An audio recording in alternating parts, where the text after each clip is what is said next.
was a girl from the land of Shaou, a mysterious and somewhat distant country whose people lived with customs and traditions quite different from those of the empire. From the very first days of her life, people would whisper, "This child will grow up to be more than just an ordinary girl." Her golden hair and bright blue eyes made her shine in any crowd, but her true strength was not just in beauty, it was in the way she carried herself calm, poised, and thoughtful. By her side was always her cousin, Ayla. If Aylin was like the still sea, Ayla was fire. Ayla laughed loudly, acted boldly, and rushed headfirst into situations, while Aylin preferred to listen, observe, and think before speaking. This contrast made people see them as a perfect pair, one full of energy, the other full of grace. When they came of age, politics shaped their destiny.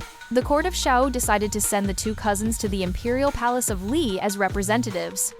The truth was, they were chosen not because of their political skill, but because of their beauty and the potential influence it could have on the emperor and his court.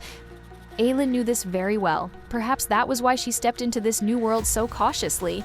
In her heart, she told herself, "They may see me as nothing but a piece in their game, but if I must play, I'll find my own way."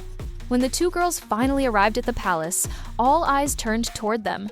Ayla wore a bold red dress and entered with lively energy, while Aylin walked in wearing soft blue, every step calm and dignified. From the very first moment, it was clear to everyone that these girls were not here simply for diplomacy, they were meant to leave an impression. One of their first real trials came during a grand banquet in the Western Hall. Ayla tried recklessly to win the emperor's attention, bold and daring. But Aylin stepped in gently, placing a hand on her cousin's arm and pulling her back from the edge of danger. Instead of competing for attention, Aylin chose a different path. She used that evening to quietly speak with Lahan and a few other officials about something important: grain imports for Shaou, which was facing the threat of famine and crop failure. In her heart, she thought, "If this deal doesn't work out, then I'll need to find another way, perhaps even stay here." Time passed, and Ayla's reckless efforts failed. But Aylin didn't sit idly by. Smarter than anyone expected, she made a bold choice. She sought asylum. The decision shocked many, but with Lahan's support, she was accepted and rose to the rank of a middle consort in the imperial harem. From a foreign envoy, she became one of the emperor's wives. This move not only ensured her safety, but also placed Shaou in a stronger position for future negotiations. Life inside the harem was far from easy. Rivalry, jealousy, and schemes filled the air. Many women fought desperately for the emperor's attention. But Aylin, she never tried to outshine others or force her way forward. Instead, with her quiet dignity, she earned a place of respect. Servants and women alike would say, "Go to Lady Aylin, she always finds a calm solution." Her influence came not from shouting or showing off, but from patience and composure. One of the most defining moments in Aylin's life was the incident involving a nun who lived within the palace. This woman had been Aylin's teacher in her childhood, and Aylin always held her in high regard. When the nun was accused during a troubling event, Aylin immediately stepped forward, claiming responsibility even when the truth was uncertain. Many thought she was naive, sacrificing herself unnecessarily, but sharp-eyed people like Maomao saw deeper. They realized that Aylin wasn't being foolish, she was calculating. By taking the blame, she prevented the crisis from escalating and shielded others from harm.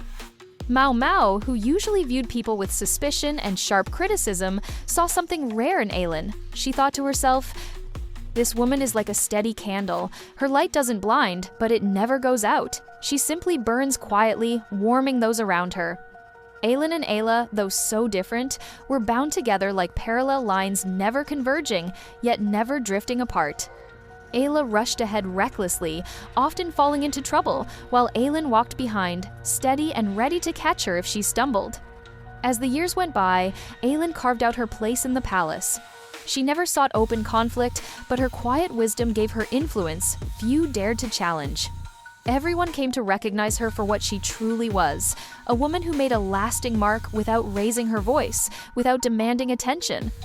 Aylin, the golden-haired daughter of Shaou, had been thrust into the world of politics and beauty, but she proved she was far more than a pawn. From her days as a pupil of a nun to her rise as an imperial consort, from sacrifices made for others to the quiet strength that defined her, her life told a story that power doesn't always roar.